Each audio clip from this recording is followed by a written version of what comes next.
Let's read the question, ठीक है.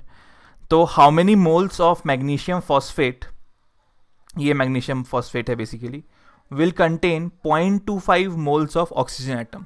ठीक है, तो सबसे पहले तो इतना देखने में बहुत खतरनाक लग रहा है क्वेश्चन, बट काफ़ी सिंपल है.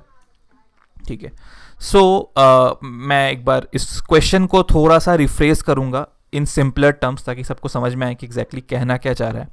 मान लो तुमसे वो बोलता है कि भाई H2SO4 में, ठीक है, लेट जैसे बोलता है कि 1 मोल H2SO4 में, ठीक है, हमें पता है कि 2 मोल हाइड्रोजन है, 1 मोल सल्फर है और 4 मोल ऑक्सीजन है. ठीक है, ये हमें क्वेश्चन में दिया गया है, मान लो. ठीक है, तो इसका मतलब बेसिकली ये है कि 1 मोल, ये जो 2:1:4 है, ये 2:1:4 है, this is also molar ratio. Exactly. So अब मान लो तुमसे उल्टा पूछता है, वो बोलता है कि भाई कितने मोल H2SO4 लूं ताकि मुझे 4 मोल ऑक्सीजन मिले. ठीक है, दोबारा सुन लो. वो बोलता है कि भाई कितने मोल H2SO4 लूं ताकि मुझे 4 मोल ऑक्सीजन मिले. तो उन्होंने इस चीज का डेटा दे दिया है तुम्हें और ये पूछ रहा है. ठीक है, तो आई होप सबको समझ में आ गया होगा क्वेश्चन का मीनिंग क्या है. अब हम सॉल्व करते हैं. तो उन्होंने क्या बोला है कि भाई मैग्नीशियम फॉस्फेट है, तो हम लोग वैसे ही सॉल्व करेंगे. तो मान लो 1 मोल मैग्नीशियम फॉस्फेट है, MgPO4 होल ट्वाइस. इसमें कितना मैग्नीशियम है?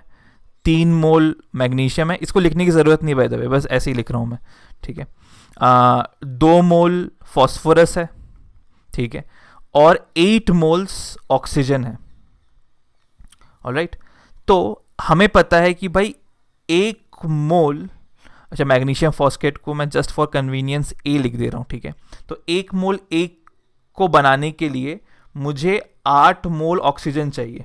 राइट, तो इसका मतलब क्या है कि अगर मैं इसको उल्टा कर देता हूँ, इसको मैं कह सकता हूँ सिमिलरली, इसको थोड़ा सा उल्टा लिख रहा हूँ मैं. 8 mole oxygen are required to make 1 mole of A compound. तो 1 मोल ऑक्सीजन से 1/8 मोल ऑफ A होगा. उन्होंने कितना मोल दे दिया ऑक्सीजन का? 0.25. तो 0.25 mole of oxygen will require 0.25/8 mole of A. ठीक है, तो बस इसका वैल्यू निकाल लो. 0.25/A कितना हो जाएगा? 0.25 इज 1/4, तो ये 1/32 लग रहा है. 1/32 कितना होता है, एक बार देख लेते हैं. 1/32 को ऐसा कर लो, 100/32 इंटू 10⁻⁻², क्योंकि उन्होंने वैल्यू ऐसी दी है. तो आई थिंक ये 3.125 होगा. ठीक है, just by looking at the option, 32 3 लगभग 100 आ रहा है.